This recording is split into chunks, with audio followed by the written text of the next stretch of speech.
happy to be the moderator for. To present the speaker of today's talk, Brigadier Jeewan Rajpurohit ji, PhD.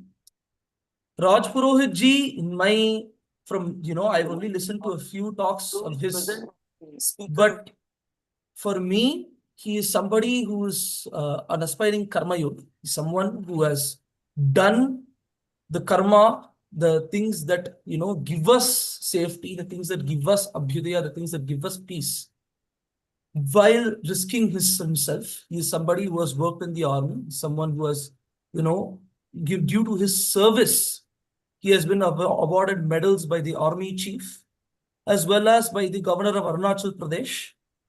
He is someone who is not just in karma, he is also in swadhyaya. He's someone who has shastric knowledge and someone who is dedicated to disseminating education to the youngsters and people like me. He's someone who is dedicated to that. He finds that to be his purpose. And today he is someone who is a PhD as well. He is someone he has a doctoral degree in management as well as a master's in management studies and an MSc in defense studies. He is the author of many books, such as The Contemporary Relevance of Tribuna Theory in the 21st Century and Indian Armed Forces in Nation Building. And he is also releasing another book, Leadership Beyond Barracks. He is someone who is in the, I would say, somebody who's part of emerging research in leadership, especially with our culture and our shastras. He commonly speaks on leadership, Chanakya, and international relations in multiple universities and corporate locations, corporate organizations, as well as a consultant with the Ministry of Education as part of the IKS division.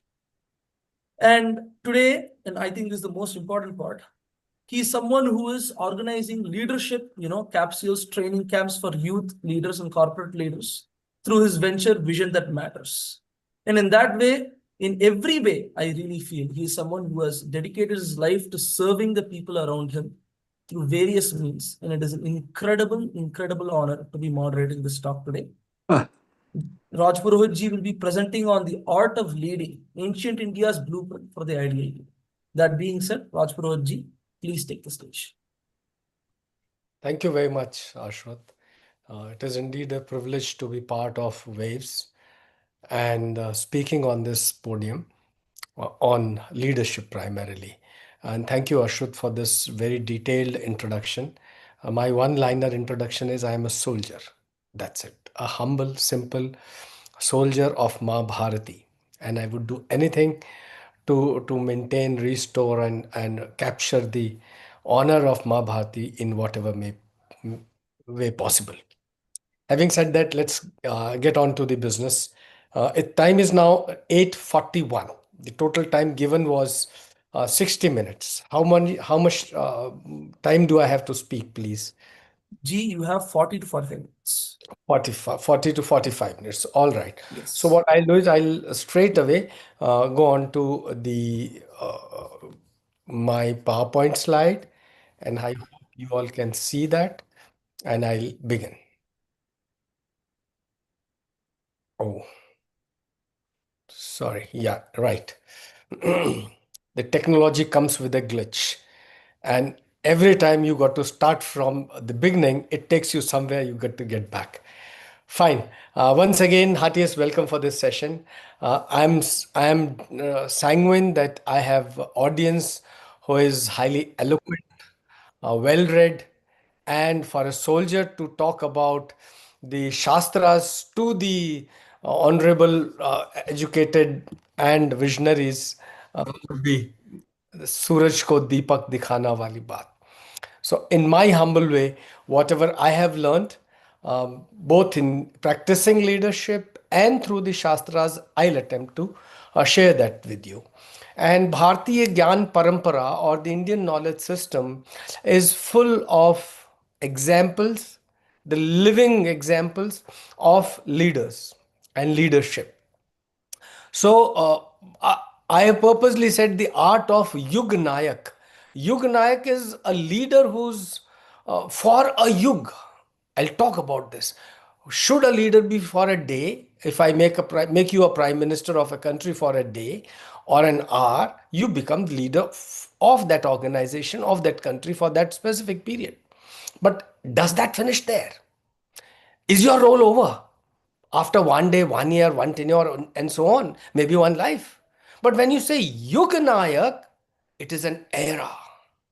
Your physical body may disappear, but your physical presence is there in the form of your Atma, in the form of your deeds, wherever you are.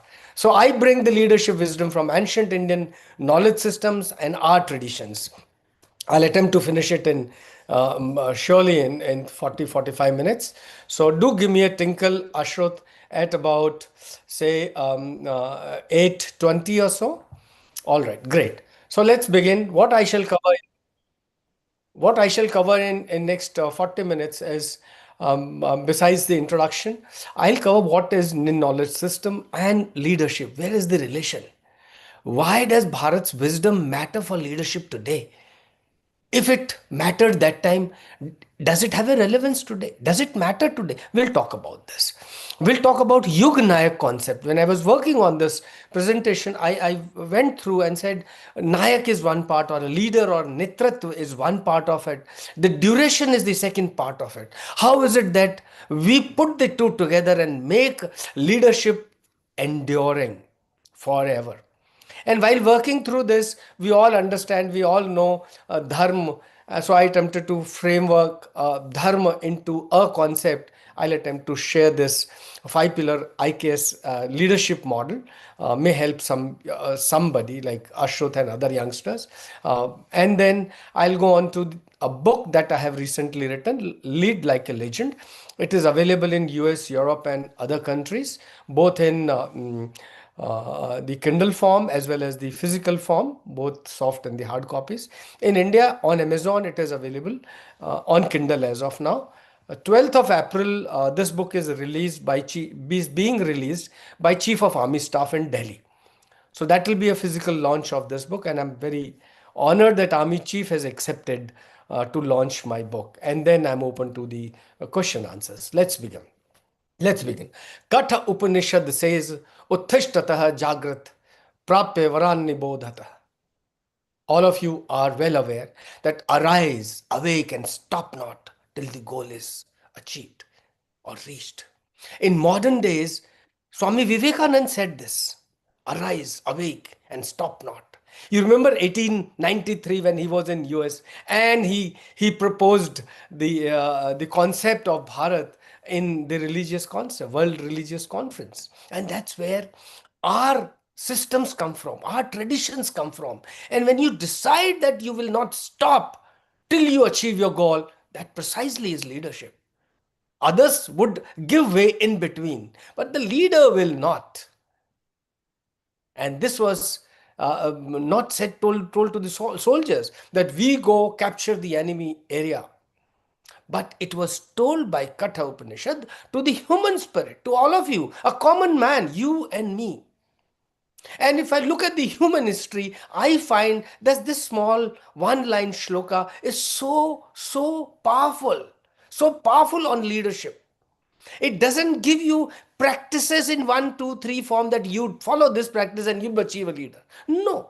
He says you arise, you awaken yourself, and you'll find the way out.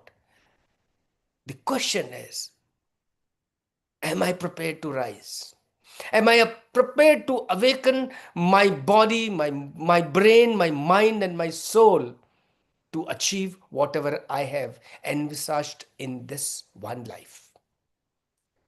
I talk of, we have thousands of years, but 3,000 years ago, to be precise, 2,300 years ago, the document called Arthashastra was written.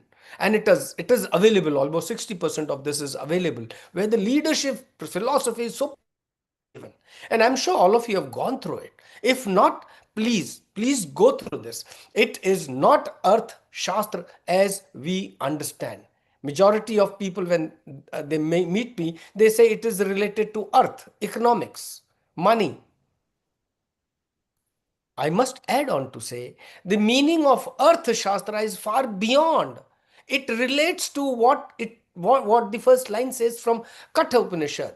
It says arise and awake. So Arthasastra's basic fundamental meaning or the principles say Raksha, Palana, and Yogakshema. These three aspects, if are taken care, the entire concept of human being, the human form, the human organization, the nations and all would be taken care of it. And that's where our philosophy comes from.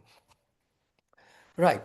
Coming on to what is IKS, and I need not define or say anything about it. All of us already know about it. The only difference that has come, or I see, or the generation today sees it, is revival. Revival.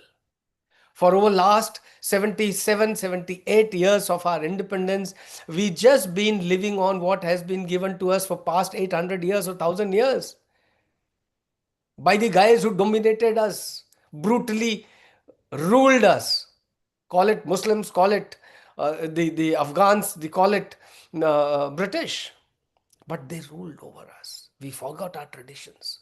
And this is India's millennia, where the old traditions of our systems, our knowledge systems, are organized and being shared with everyone else. And that's where lies our philosophy of science, governance, medicine, and whatnot. We know it all. And it is preserved in majority in Sanskrit and all other multiple languages they are available. Again, the second question is, am I willing? Am I willing? And I must compliment the Government of India and Ministry of Education for at least taking the bold step of putting it in our syllabus, giving it to our children. All these years we didn't have. I'm not worried about what criticism and politics go around this. I'm not simply not worried. The beauty of this is IKS is coming back in one or the other form. That's what matters. If you find madrasas talking from class 0 till they graduate, why can't a Hindu temple, Hindu school talk of Hinduism, talk of Indian knowledge system from 0 till you graduate and postgraduate? Why do we only have to say you will study Shastri as graduates? Why? The fundamental roots of a child are formed till the time he's age 6. He starts learning by 10, 12, his slate is formatted for life. Thereafter, you try and teach him the IKS, that becomes secondary to his life. So we have to make this primary to his life. And if madrasas can have the right, for all the way, I say all schools, colleges in India have the right to take Indian knowledge system. It is Bharatiya Parampara. With that we must take on. And much before the written text came in, Nagari, Devanagari came in, or a language in written form came in, our Vedas traveled, Shruti, Smriti, Itihasa. I don't have to sell this. If they could carry it on for thousands of years without a written script, why can't today, with all the possible technology and the gadgets of 21st century, we promote this? And our Shastras can be made most technical. Ayurveda, Arthashastra. Arthashastra is a complete SOP for the king, for the people to rule. So if you are a CEO, you are a father, you are the prime minister, I think Arthashastra is a must read and follow. And that's where our knowledge systems comes from. I often hear this word epic. Mahabharata is a great epic. Ramayana is a wonderful epic. And mind you, please don't mind, I hear this word from big scholars, well-read scholars. Ladies and gentlemen, I wish to ask you, do you know the dictionary meaning of epic? It is a story which is not factual. It is a dream. It is something that is fairy tale. Ramayana is not fairy tale. Mahabharata is not fairy tale. It is part of my history, part of my history. And therefore, I strongly urge to each one of you and spread the word around. Please discard the word epic from Indian knowledge system. Don't accept if somebody says it is epic. It is not epic. It is my history. It is our Shastras. We believe in them. We follow them. We have done it for past 20,000. And sure enough, another 40,000 we shall carry on. And for all modern leaders, I wish to, with folded hands, I wish to convey this factual data so that you don't go wrong. The factual data from multiple sources. I have just used Gallup 23. It says 77% of global employees are disengaged from their workplace. They are not connected with heart and soul. They are simply there just because of a salary, but heart is not there. 70% of leadership development programs, they fail to deliver lasting change. A motivation talk that I deliver at multiple places lasts only 3 days. If I have to deliver a lasting change, then I have to make that change in the personality of the individual or the receiver and see that he or she progresses on the path of leadership and imbibes it wholly. And mind you, host of money is spent on it. Almost $9 trillion worth of money is lost annually due to poor leadership and disengagement worldwide. It is not me who's saying. There's a factual data. If you just Google through, take these words that I'm saying and go through, and I've seen multiple sources who are saying this. So I am of the opinion that Western world has given us a huge in terms of modern education. All our books, etc., are from the Western world. But when I look at the leadership model, be it Max Webner, be it Peter Drucker, and be it many more authors on the leadership and management, I still find there are large number of gaps existing. Where is Western framework good? It is excellent in rational aspects. Logic. They're very strong at logic. Very strong at transactional. You do this, I'll give you this. So it is 101. And then it is egocentric. It is purely egocentric. See what Trump is doing today, Netanyahu is doing today. How is the war being fought? Is it based on any kind of dharma? I don't see a dharma being part of it. And when Trump says that I will demolish Iran because there is nuclear weapon, because there is missile infrastructure, because there is terrorism. So where are those facts? Terrorism, yes, he's been able to find. Missile, everyone is making. And nuclear, Iran is a signatory of IAEA. And therefore, you going is this, you're absolutely violating all the terms. All the terms of United Nations, all the terms of ethics, all the terms of leadership.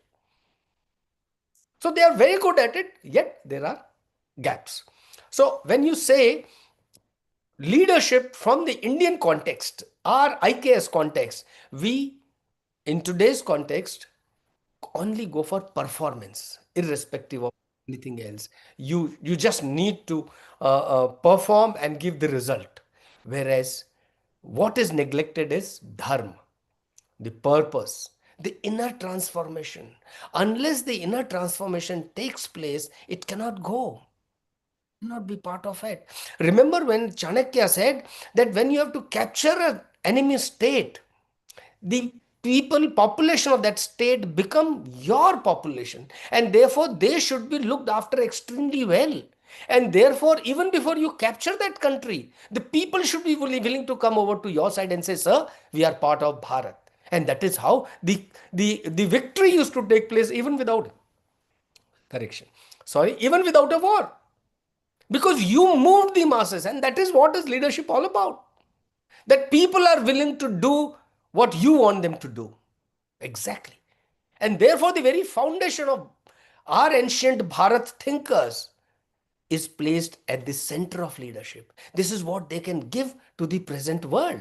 And I, for one, am of the opinion that today's world needs to learn from this word Yug Nayak, the leader for the age, for an era. It's a sandhi which says Yuga plus Nayak. Yug means an age or an era. Nayak, you all know, it's a leader, a hero. And when you look at this, he's one who's not merely managing the present state, organization, family, education, etc., but he is the one who shapes the future, who sees beyond what is not visible. who sees much, much beyond what a common man does, acts, thinks, and so on. Therefore, Yug Nayak is not a positional appointment. It is not given to you. He is not a transactional leader or a manager who will only work on give and take, but it is a civilizational force. A Yug Nayak is a civilizational force. And India is very lucky to have such leaders in all yugas.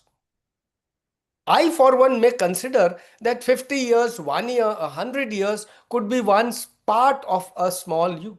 So, in 1 century, if you can impact 60, 80 years one lives, so in till he lives and even beyond, if he can propagate great leadership for a century, I think he's a great leader. Take case of Bhagwan Ram, Maryada Purushottam, Dharma, idealism, compassionate ruler.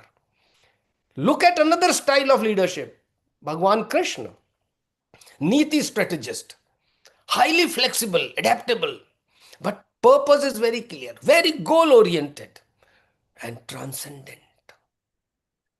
Just apply this in today's context. Can you even think of comparing Krishna or Rama with any of the leaders of the world today? Look at Chandragupta. He was he was trained for over 12 years by Kautilya, and he taught him the statecraft, discipline, vision. And what he created 2300 years ago lasted for next almost 300 years. What was the concept? Arthashastra. Why did Maurya dynasty decline after 300 years? Because they stopped following Arthashastra. When it is not executed, results were visible. But even beyond Chandragupta Maurya or the Maurya dynasty, we have seen resurgence or reuse of Arthashastra and the Vedic knowledge by multiple kings in multiple future centuries. Take Guptas, take Cholas, take the modern times Shivaji and so on. Conqueror Ashok, we all know him, transformational, conquest to compassion. But more than conquest and compassion, the only one aspect that I possibly think and go against the great Ashok is his renunciating or his not applying Arthashastra. Because after his rule, the Maurya dynasty started declining. Had Arthashastra been enforced, reinforced, and used effectively, the dynasty would have continued. How does Vedic and Upanishadic vision for leaders help in creating such kind of Yug Nayak? Rig Veda says, let us move together, speak together, let our minds get united. You see, we talk of deals, negotiations, getting work done. So the moment work is over, you're disconnected. The moment your salary is done, you're disconnected. The moment you don't like an organization, you quit. So the moment you quit, where is move together? No. Where is speak together? Missing. And ultimately, if you are able to unite the minds of your organizational people, employees, citizens of the country, that's where Rig Veda says we create collective leadership over a period of time, and that stays. And that actually is the harmonizer if we can use these three major aspects of move, speak, and unite the minds. Taittiriya Upanishad says, Satyam vad dharmam char. All of us know it. It's a very common shloka, and we all use it very often. At least in waves, I have observed people using it tremendously. Speak the truth, follow the dharma, and if we can do this, it is the ethical foundation, and it is non-negotiable. Once again, take example of Russia-Ukraine war or Israel-Hamas war or the present context of America and Iran. Is it based on ethical foundation? There's a question mark. And therefore, the character becomes priority over the competence. You may be highly competent, all right, but does it match the top class? If answer is yes, there it is. You are the Yuga Nayak, the leader. Bhagavad Gita says, Yadada charati sheshsata devataro janaha. Whatever the great person does, others simply follow. Majority of us, we only click through, glide through WhatsApp messages and the Instagram messages and so on. Who is doing? Somebody who starts doing it gets onto the pedestal of leadership, because as he takes the first step he finds the challenge, and the moment he climbs couple of steps he starts realizing the aura of a leader and how that leadership can become a great leadership. And you really have to set examples personally to achieve that. And IKS gives you enough examples to learn and grow from. So when you look at our history, our past, it gives you enough. I'll give you a couple of examples from Arthashastra. Since I talk about Arthashastra on behalf of Ministry of Education, I go around the country talking on this. I shall be very happy and willing to share this knowledge with other friends across the globe. Large number of our audience is here. I'm open to sharing this. Kautilya said, a king must always be accessible to people and he must be attentive to their welfare. So welfare word is the crux. If you really have to look after the welfare, you have to be accessible to the last man. That what we say provides the last mileage coverage. That is at a cost. But a king or a leader should be able to provide that without a cost to the individual, to the citizen, or to the employee in the organization. The king's happiness lies in the happiness of his subjects. Very, very common phrase from Arthashastra. Dharmasya sukham ragyam. You know, for the praja or the citizen's happiness is the happiness of the king. What king himself likes may not be the right happiness for the king, because that is its individual happiness. But whatever makes his population happy, that actually is the crux of happiness leader must follow. And if he's able to give happiness to his citizens, great job done. And the third one that I have chosen is, in the happiness of his subjects lies the happiness of the king and welfare. Now, once again, the welfare word comes up. He says, welfare of the people is prime most. Even in the military, we use the same, the credo of Indian Military Academy in Dehradun, it says so. That welfare of your soldiers come first, always and every time. Welfare of your comrades and others in arms comes the next. Your own welfare and comfort comes last, always and every time. That's what has been imbibed into us when we were youngsters under training at Indian Military Academy. How many of our students being taught the same things in the schools and colleges? Unfortunately, it is the other way around. The other way around is everything for me. What is there in for me? Then only I go in. Otherwise, not. So that's not the leadership. If I really have to become 1 star, 1 CR, 10 CR worth of CEO, that means I must keep growing. How about the organization? And once you reach that level, possibly you start understanding that me is organization and organization is me. I can take examples of Sundar Pichai. I can take examples of many more technical leaders who have understood the art of leadership, which is distinct from the technology. The technical skill of a doctor, engineer, and so on are very different. And human skills and leadership skills are very, very different. A lot of people who are software experts, they come to me, sir, please do my leadership audit. How do I do the audit? I take his character, his personality into account, quantify them, and then tell them, here you are as a leader. What you are as a technical aspect, you have the degree, you have the certificate. But what I give you is the leadership aspects, quantify them. Some certain aspects that Arthashastra gives are pragya, wisdom and discernment. This pragya is what the king must be endowed with. He must fill in himself with more and more pragya so that he's able to understand the overall holistic picture of his kingdom, his organization, and then take visionary decisions, which are once executed would involve the organization and their welfare. The second thing he says is utsaha. It comes from willpower.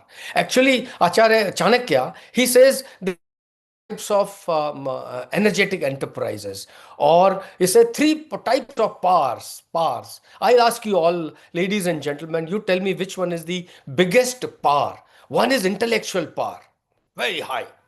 The second is sovereignty power, the power of the might, power of the gun, your armed forces. And the third one, he says, is willpower. Which one do you think is the most important power in the world today? If you like, you may click on the message and convey it for all of us to understand. But Acharya Chanakya said, Utsahabal, willpower, is the highest. I cannot keep intellectuals here overnight by force. I cannot use the forces to control masses for longer than a certain period. But if I can motivate you all, fill you with that utsaha, that willpower, then everything is possible. Because that willpower, you all know, goes on. Then he says, danda should be used very, very cautiously. It is to maintain authority and discipline, all right, but it must not be used in normal circumstances. What is to be used is Niti Shastra says Sam, Dam, Bhed, and Danda. So use the first three, they are the essentials. Use Danda only when nothing else works in world. Now, question to you all, where is President Trump starting the war with? Has he done enough Sam, Dam, and Bhed? He simply said, I will pick up. And Maduro from Venezuela was picked up. Khamenei in Iran was simply made to disappear. So if you use Dand all the time, the tariff war that he has played is what? Danda. He didn't even try. He has done number of U-turns is all right. And that U-turn is what brings his character of leadership down. If he was that kind of leader, he would have possibly taken Sam, Dam, and Bhed before he went on to Danda. I see Ashut say, do use the group chat to add, contribute. Yes, please do that. Thank you, Ashut, for helping me out. Wonderful. Acharya Chanakya says Mitra is the most important aspect. And Mitra also, he says, are four types. One who's with you today for you whom you think he is good, and vice versa. The same Mitra in the same organization becomes your competitor tomorrow because only 2 out of 1 has to get a position. So he becomes a competitor. The same competitor who was your Mitra yesterday becomes a rival tomorrow because it's a very high world, competitive world. And the same rival for his own interest becomes your enemy. So he says Mitra or alliance is what exists. And you need to continue to create, recreate, and keep modifying the alliances. Identify people who can actually match up to the level of leadership and keep growing them. Even an enemy can be converted into a friend if you are a great leader. So he says so. And as a ruler, as a leader, your resources must never finish. Kosha is not only treasury, but it is the resources of the nation, resources of the organization, resources that human skills can possess. Human resources, material resources, technical resources, economic resources. You use all of them. And leader must be adept at it. And the last one that he says, he should be a Rashtra Dharma follower. I'm not using Rashtra Bhakt. I'm saying Dharma. I'll talk of it somewhere if it comes into, or let me explain it right away. When you say Dharma and Rashtra Dharma, nation first orientation, when it comes to that, see, all of us have a Dharma. This dharma that I'm saying is not related to religion. This dharma I'm saying is your cause of existence in this world. And your dharma, therefore, is putra dharma, putri dharma, pati dharma, patni dharma, pita dharma, then rashtra dharma. So if you and me can simply follow some kind of dharma, I think that will do a lot of good to the leadership. And that is the leadership that we propose, we promote, we follow in our ancient Indian civilization. And the same is so relevant even today. The dharma leadership framework that I had created is out of again the same shastras knowledge that is available. I have attempted to put it down in more practical terms that you and me can really use. Dharma stands for D for dharma, H for dil se, and A for Agni, R for Rajniti, M for Moksh, and A for Atma or Atma. If we can relate ourselves to these six terminologies, I think it would fall in place. D, dharma is purely ethical. Your conduct has to be ethical. You can't have your own morals and keep doing what you want. And therefore, when you act, conduct yourself, it has to be with an emotional attachment, with an emotional awareness, or call it emotional intelligence, or call it social intelligence. They will impact your society, your organization, your country, and so on. Agni is transformational energy. You have to grow out of transactional. That's the essence of saying Agni or transformational. The purposeful karma yoga in leadership is what is required. Rajniti is strategic vision. What Kautilya taught us, statecraft, in chapter 14 and 15, he talks of the statecraft. But how to reach that statecraft, he gives in different chapters, in 15 different books, how he talks about all of them. So, and then he says moksha. To reach moksha is simply servant leadership. Working for others and others. I will be relieved only when my organization, my people, they are relieved, they are improved, they get upgraded in their character, in their leadership, in their functioning aspect, in all aspects of life. And the last one I'm saying is self discovery, atma.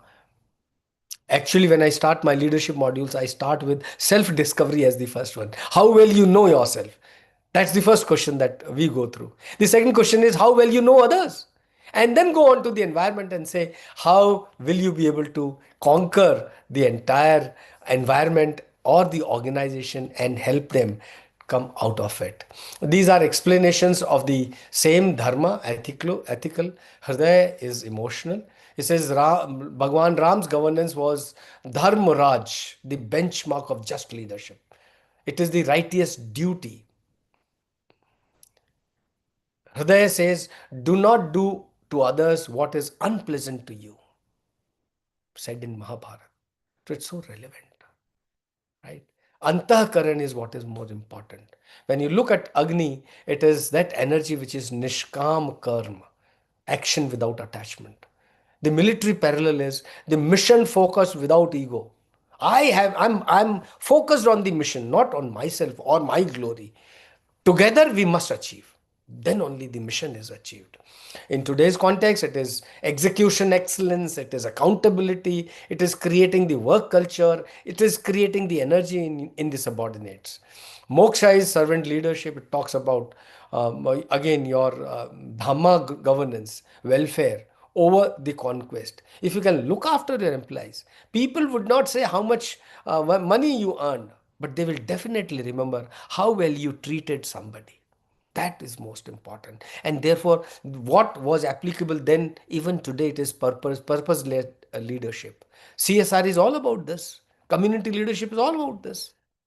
Rajniti or statecraft says coalition, incentive, strategic intelligence. That's where Niti Shastra is played. Sam, Dam, Bhed, and Dand. Then for self-mastery or Atma, it precedes all leadership. Acharya Kautilya, Acharya Chanakya, Acharya Vishnu Gupt, he said that for a king to conquer the world, he has to first conquer himself. Indriya Jay is the biggest Jay, and self awareness is the way forward to it. And today we call it mindfulness, we call it self regulation, resilience, and we there are a host of courses where you can learn from this. Having gone through this and learned from this, I got an idea to write the same thing through a book. So I called it Lead Like a Legend. युग नायक की तरह आप lead करें. And it's a practical guide for modern leaders, with whatever experience of military I had, the IKS knowledge that I try to put it down in about 125 pages, this book. The first question that I asked in the book is, you please ask yourself, why are you doing whatever you're doing? That will give you the right direction. If your why is not clear in life, it is very difficult for you and me to succeed. The second question I asked in the book is who? Who do you look up to? Who do you look up to for guidance? And the second who is, who in the world looks up towards you for guidance? So, as a leader, you hold the bigger leader's hand. And as a leader, you hold your subordinate leader's hand. And this Guru Shishya Parampara goes on, goes on. The third part that I say, how should you achieve this? You got your why, you got your who. Now come on to how. How do you achieve it? How does Indian knowledge system help you in achieving this? So Atma Samyam is what is important. Saptanga theory is what gives 7 elements of a kingdom, of an organization, of our family, which will be your force to organize yourself in the most efficient manner. We can talk about this theory later. The time today would not permit this. And therefore, the next one is your mission. I've included large number of military examples and the corporate examples to explain as to what I mean by why, who, and how. How should we go ahead by Nishkam Karm? And in the end, I give a chapter on OKR theory. OKR theory is objective, key, result. Now, this theory is being used by the top companies, multinationals in the world. Microsoft uses it, Google uses it, and you name a company, they all use OKR concept for their leadership. It can be applied for the organization, it can be done for individual leadership. So if you are able to identify your objective, identify your timelines, identify your resources, and then execute with the team available to you. Every time you will not have 100% resources to achieve 50% results. No. But with 50% resources, if you can achieve 100%, that will be wonderful. Okay, somebody sanctioned said everyone talks about Kautilya Niti and Krishna Niti, but why are we not don't talk? I'll take these questions little later, sir. Give me a little more time. I'm about to finish. So all that I'm saying in my book is identify your why, identify your who, identify your how. That will give you the a combo for a leadership growth, for your own growth. And then I've used a number of own individual ancient Indian knowledge system versus the leadership model. I have per se not gone and explained as such as, but through the examples, through the case studies, through the writings, when writing about why, who, and how, I have included a couple of these aspects wherein you understand the foundation of leadership. What is the purpose of leadership? What is your source? How should you make your decision? I in the military have to take decisions with half the information. I don't know what is enemy thinking, doing. I only get to know when he fires the bullet at me. But I have to take a decision before he fires a bullet. So you imagine the kind of complexity and uncertainty and lack of information under which I have to take decision. How about you? How about you in civil life? You also have uncertainty, volatility in the life. The life is so very complex. How should you take decisions? Some of this I have explained in my book. Otherwise, we can talk, discuss, and learn together. And ultimately, it is your relationship with yourself, that is self-realization, that will take you to understanding yourself to the best.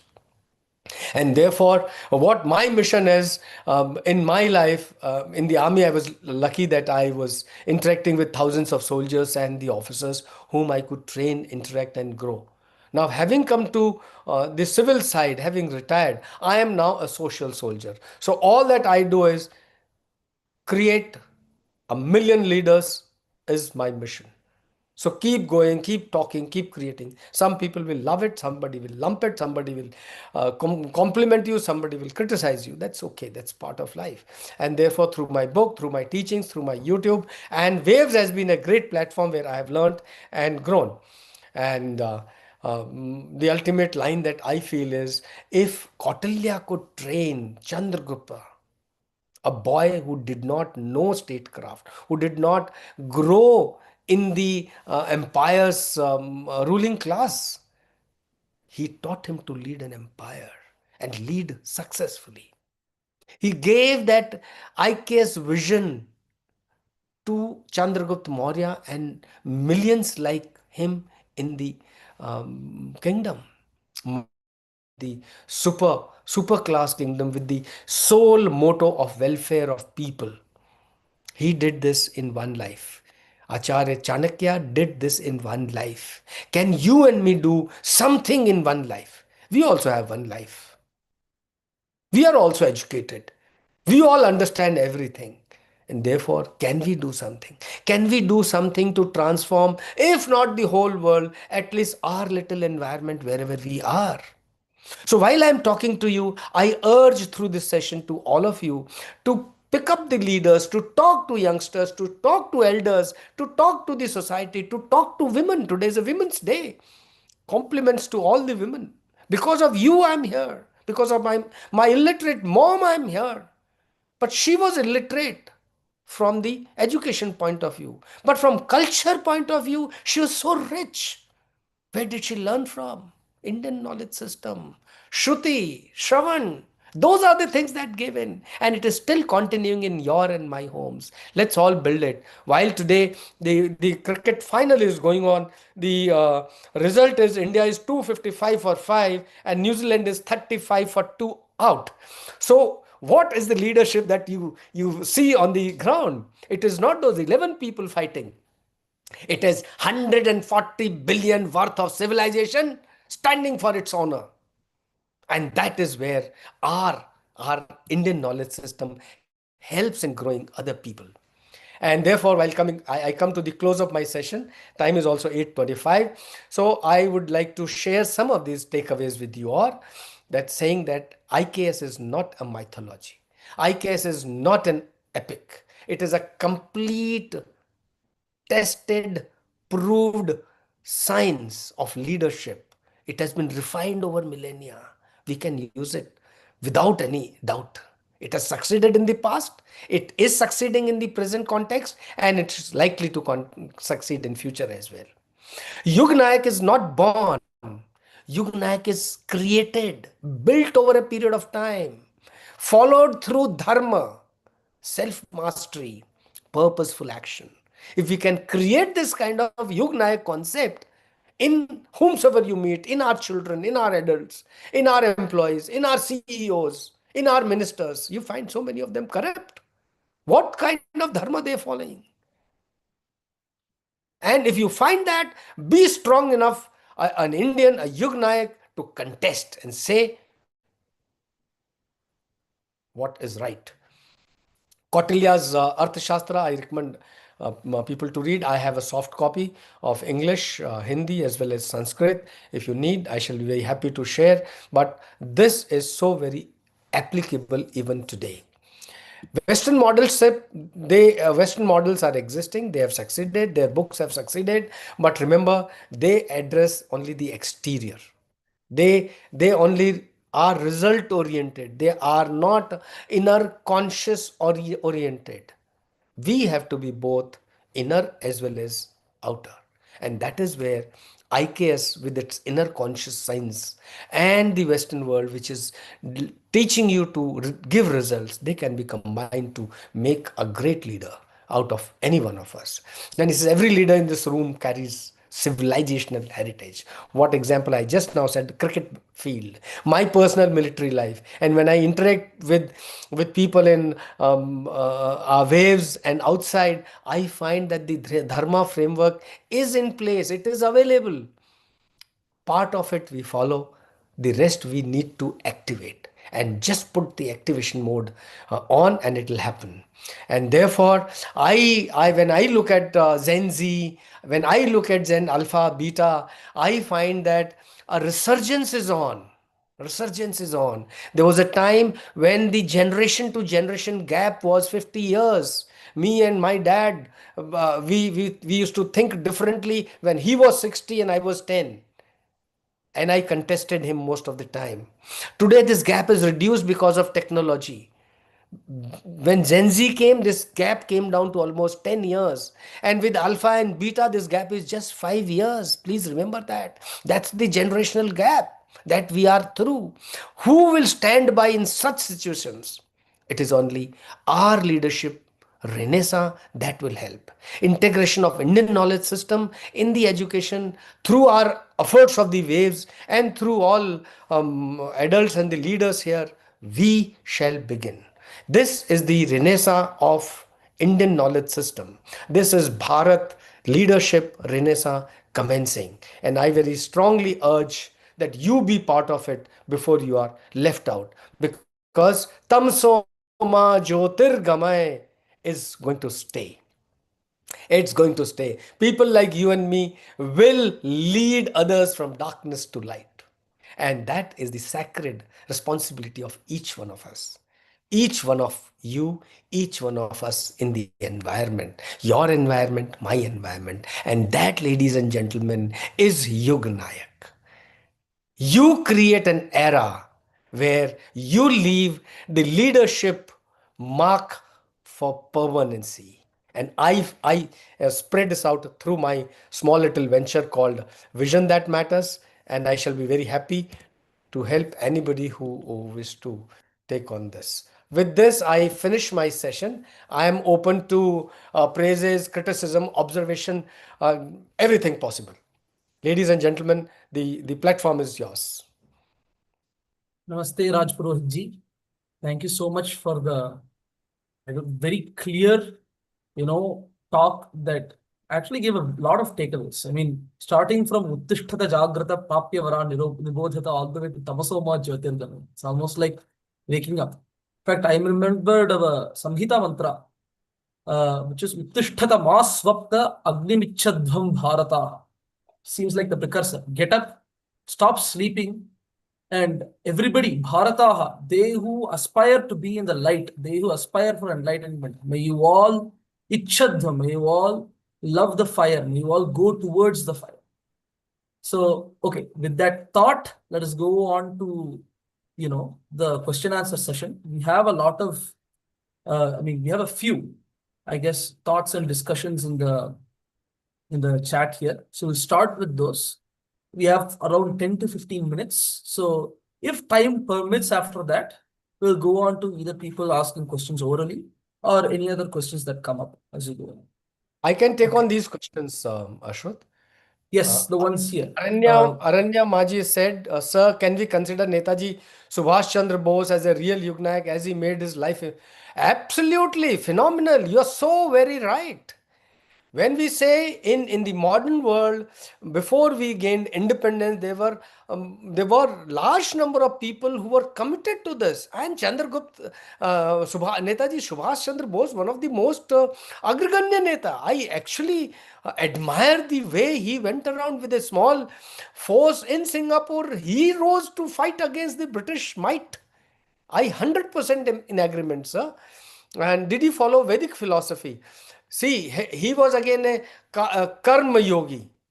And any karma done with a mission for the nation is Vedic philosophy. And Ashut can add couple of authentic citations to this. But a karma yogi working for the nation and dying for the nation is Surely from our Vedic sciences. Kanhaiya Lalji sir, आपका सवाल. Everyone talks about Kautilya Niti, Chanakya Krishna Niti, but we don't talk about Rama Niti in Ramayana. Sir, please make this as your trademark teachings to the world. We all know Ramayana, we all know stories from Ramayana, we all know so many leadership aspects of Bhagwan Ram. I urge you, we can connect up later, we can create a small leadership framework from Ramayana, the way it is on. By the way, there are a lot of thinkers outside who have created leadership from Mahabharata, leadership concepts from Ramayana, they are already existing. But we can promote more and more. Like Arthashastra is being read by so many people. But I decided that I will read it and promote, and only promote. So by all means, please take on with Ramayana. I shall be part of happiness to share with you. Samsung, somebody whose name is not there, he says, sir, what I learned from Dharma, from the answers of Yudhishthir to Yaksh is as follow. Dharma is one that is adaptable. Further, what is adaptable, which neither harm oneself nor to others. Sir, please understand, I do not know what's your good name. I'll be happy in case you share your name or switch on your video, we can interact. Dharma, as I explained, is very, very simple. When you say adaptable, that means flexible. Flexible means what? That I am Hindu, so I will do ABCD. I am Muslim, so everyone else is kafir. Anybody other than Muslim does not have right to live on this earth. Either he and she converts to Muslim or they have to die. That's the concept that Islam and Muslim teaches. And it is not flexible. It is not adaptable. Look at Sanatan Dharma. You want to follow A, you follow B. 33 crore Devi Devta. You follow whomsoever you want to. इससे ज़्यादा धर्म और क्या हो सकता है? You follow anyone. The second that I explained dharma, that when you are born, you are a putra or putri. So your dharma starts as putra or putri dharma. It is not Hindu, Musliman or anything else. As you grow, you become bhai or behan. So your bhratra dharma starts. As you grow, you get married. Pati dharma, patni dharma. As you have children, you do pita dharma, patra dharma, and you're part of a nation, so you follow the rashtra dharma. That is the flexibility that you will never find it anywhere else. You tell me any country in the world that follows this or says this, I'll vouch for it. Look at what America says. MAGA, make America great again. That means you can, you can actually robe everybody else to make America again great. That's not our concept. Our concept is kutumbakam. Everyone is equal and we all are part of the same. I hope I've been partially able to answer, right? Samsung wale Dr. Dhir Shukla ji, thank you for giving your name. I hope I've been able to answer. If there's anything else, you're most welcome. This is the path. Thank you. Thank you, Dr. Shukla, Dheeraj ji. Dhanyavad. I finished with the question answers given in the chat. If there are any more questions and suggestions, I shall be very happy to take on. I have finished my session. I'm open to all the questions, please. Definitely, Rajpurohit ji. And also, for the person who's talking about Ramaniti, I am also reminded of a verse from Ramayana. Raksha hi ragnya dharmena sarve vishaya vasina. Rama tells this to Bharata when they are discussing about Rama coming back to the kingdom. There's a whole sarga. It's pretty famous, well-known sarga, Kachit sarga. Basically, almost 100-odd shlokas on leadership and how to manage the kingdom, all in question form. And this verse stands up. It's very similar to the message that Rajpurohit ji is giving. A king's duty is to protect his subjects through dharma. Rakshya hiragnya dharmena sarve vishaya vasanaha. And elaboration on that is given. So definitely it's something very, very noble and something that is close to my heart as well. So I study Valmiki Ramayana actively. So thank you for bringing that up. We have time for a... I see Shashi Tiwari madam is here. Whenever time convenient, I'll request her blessings, her views. Yeah. We have time for one or two more questions. So I will let Aranya ji, ask her question verbally. After that, I think we can move on to Shashi ma'am's thoughts on this. Is that okay, Rajpurohit? Yes, yes. Aranya has asked one more question, that is the philosophy given by Gita and Vedas is same for leadership.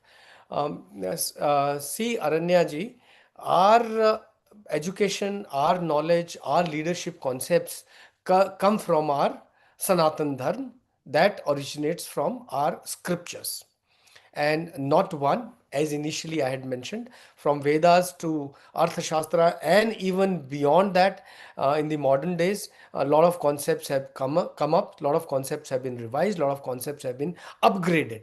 So if you willy-nilly see, the concept of leadership are very simple, very straight. Make people do what you want to do, but they should do it willingly. They should live for the country, fight for the country, die for the country willingly. You and me should not be forcing.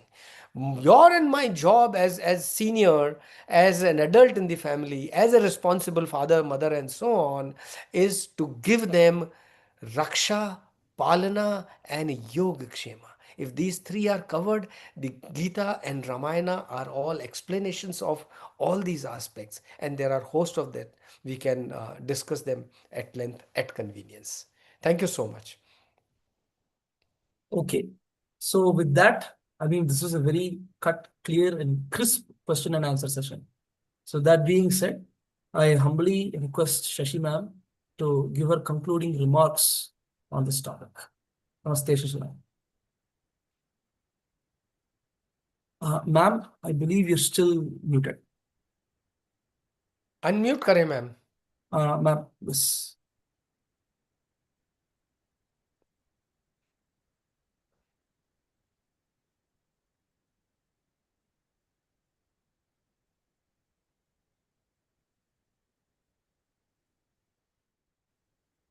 Phone के नीचे बाएं तरफ एक लाल रंग का.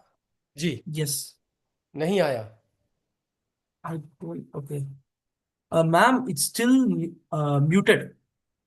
You need to click on the mic icon and mute it. नीचे. Yes. Ji ji.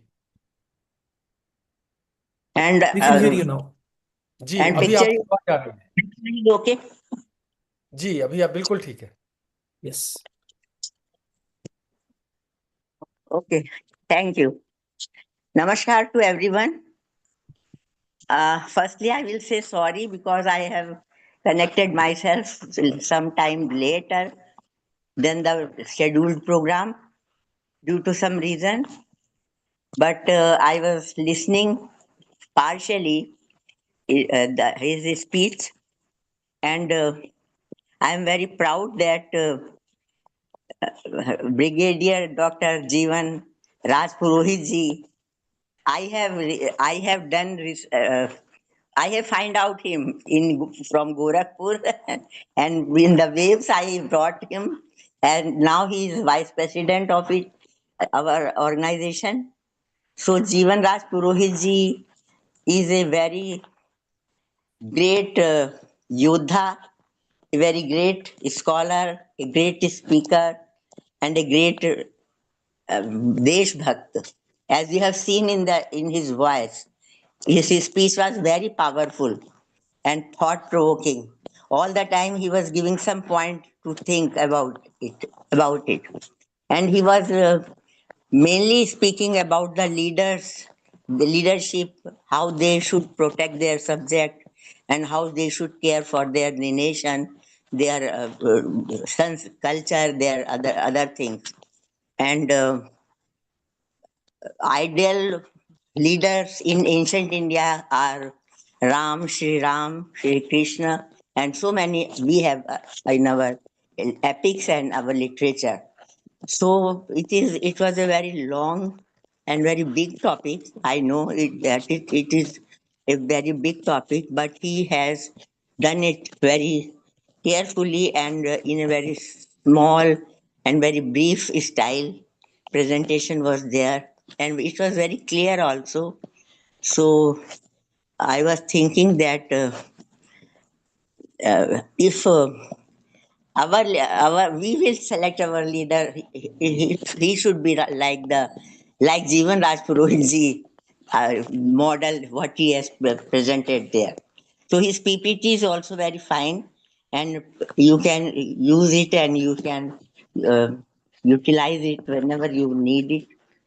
He has quoted Arthashastra of Chanakya, and moreover, in the Chanakya, there are so many things about polity and the kingship and the ministers and the duties of the of government officers like that. There is a lot of material. But before that, in Atharva Veda, in Brahman Granthas, in Upanishads, there are other things also, other points also. And people should know that the name Bharatvarsh is firstly used in Veda, in the Vedas, where it is said that Vishwamitra say, Rakshati Brahmedam Ra, Bharatam Janam. Bharatam Janam, Vishwamitra say, Brahma Rakshati.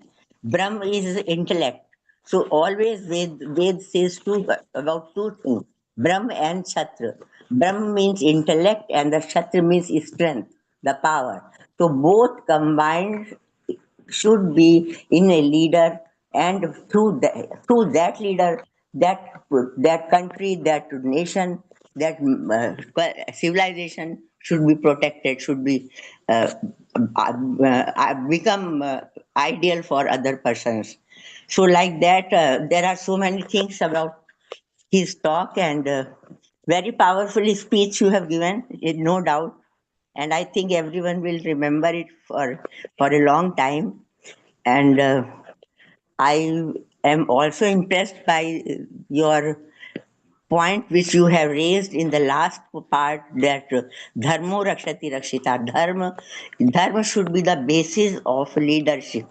As Shri Ram was leader because he was the Vigrahavan, the Ramo Vigrahavan Dharma. He was the model, he was the everything for Dharma. So, according to Dharma, he was doing everything in the family, in the society, in the country, in the jungle, in the everywhere. So, these things are very important, and we should remember always. And now I will say thank you to each and everyone who is present here as a lead, as a Shrota, as a question karta, or like Vish Ashrut, which the boy, he has grown up so much, I should say, and he has a lot of knowledge. And first he has written a paper also on Sri Ram and presented it in our conference. So he is very much aware of all these facts which you was narrating here. So thank you to each and everyone who is here. Ashut, can I ask you to say few names from the audience, and then thank them from your side and from Wave side? Thank you so much, Shashi ma'am, for the concluding remarks. And I definitely will. Firstly, I want to thank Umesh ji. Umesh ji was the one who, actually organized and set up the infrastructure of this talk. He came in a few minutes before I did, made sure everything was going smoothly. He was a big part in coordinating this. Of course, when I talk about coordinating, I cannot just mention Umesh ji. I have to definitely mention Supriya ji as well. Supriya ji, a lot of you already know her. She is somebody who really takes and dedicates a lot of time to coordinating these seminars and talks. If there is anything that is going on smoothly in any of these talks, it is because of the work of people like Supriya ji or Umesh ji, coming together and moving this forward. And of course, when I'm talking about moving this forward with a vision, I also would love to thank Dhirendra ji, Dhiru ji. He is somebody who he's in this call as well. He's someone who always, I feel, is always pushing this forward, but also keeping himself in the background. He's someone who's incredibly modest, but always, pushes for this common goal and for these seminars. He's somebody who I see in every seminar as well. Of course, I want to thank also, the people who asked questions as well, for two reasons. The first reason being that you asked questions. I think that's very amazing, whether it's Aranya ji, I believe, or Kanhaya ji, he's not in the call as well as Dhiru, forgot his name, but I believe his name is Dheeraj Shuklaji, Dr. Dheeraj Shuklaji. The reason is because you asked questions, firstly, and secondly, the way you asked questions. Not all question answer sessions have been as polite as the one here. And I really appreciate, the brevity as well as the clarity in which you all asked questions and, made this an enjoyable and immersive session for all of us. Of course, as Shashi ma'am mentioned, all the shrotas here, they are all people who I respect and venerate. All of you are much older than me. Ramayana says, Sheela Vriddhehi, Jnana Vriddhehi, Vayo Vriddhehi. All of you are, much more incredibly skilled than me. Sheela Vriddhaha. All of you are much more knowledgeable than me as well. And of course, all of you are much more older and experienced than me as well. So it is an incredible, incredible honor to be moderating this session in the accompaniment of all of you. And of course, Shashi ma'am will not say this, but a huge thank you to Shashi ma'am.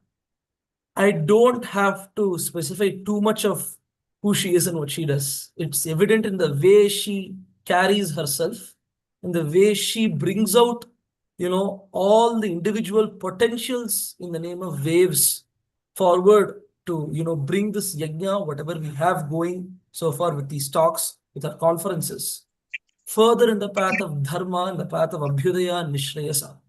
So with that, sort of vote of thanks, I hope I have covered everyone here. If I have not, please forgive me.